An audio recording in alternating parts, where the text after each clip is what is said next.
Severe thunderstorms whipping baseball-sized hail amid wind gusts reaching hurricane force left a trail of significant damage across Nebraska on Thursday night. Video from a hotel in Fremont showed large hailstones bouncing into a hotel room through a window shattered during the storm.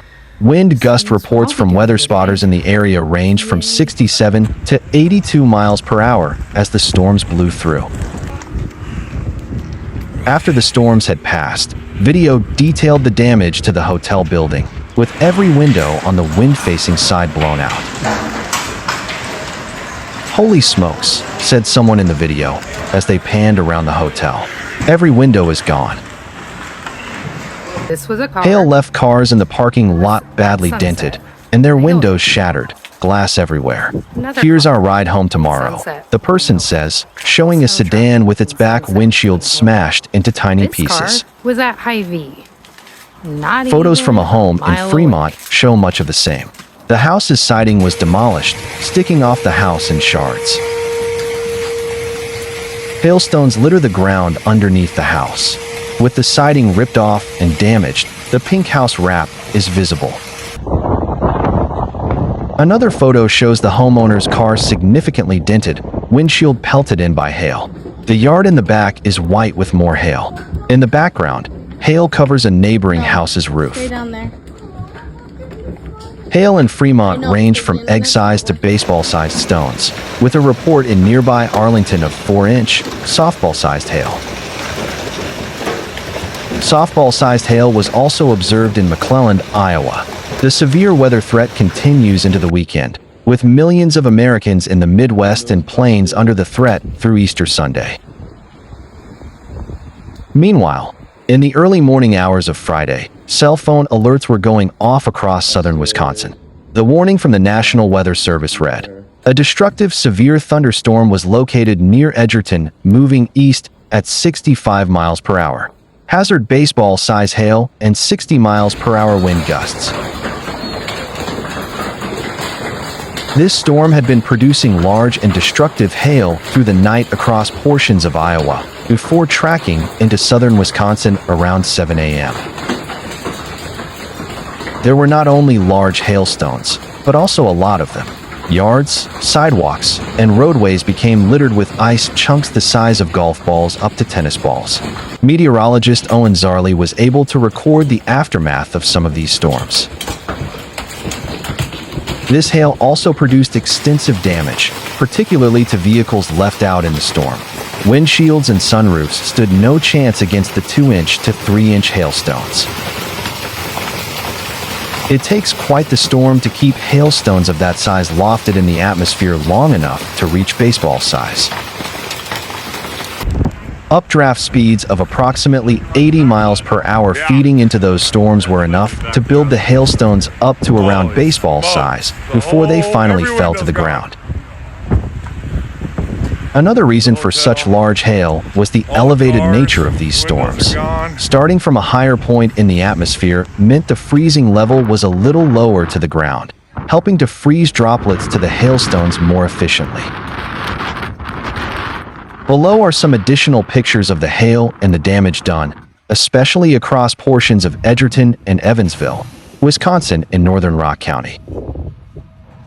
A preliminary report from the National Weather Service said the tornado that touched down north of Omaha near Bennington on Thursday night was an EF3 with winds up to 140 miles per hour.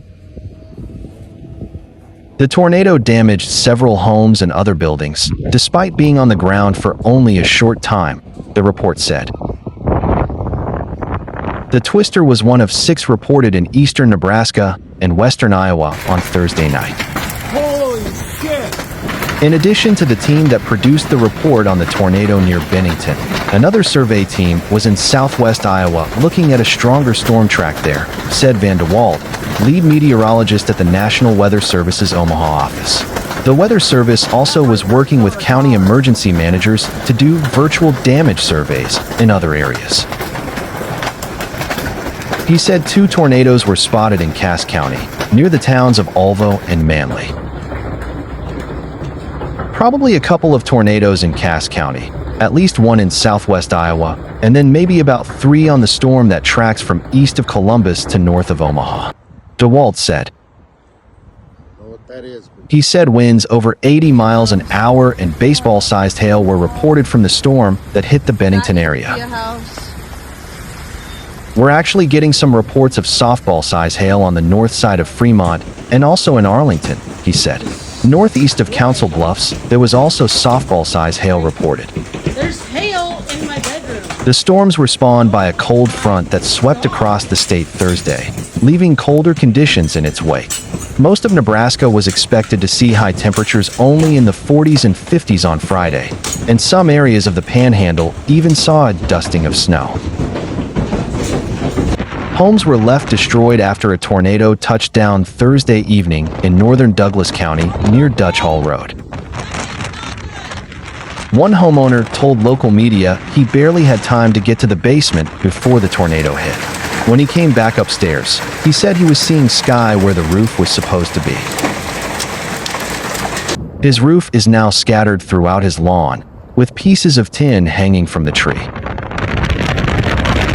He said this is the second time he survived being hit by a tornado. The first was in the 1975 tornado outbreak.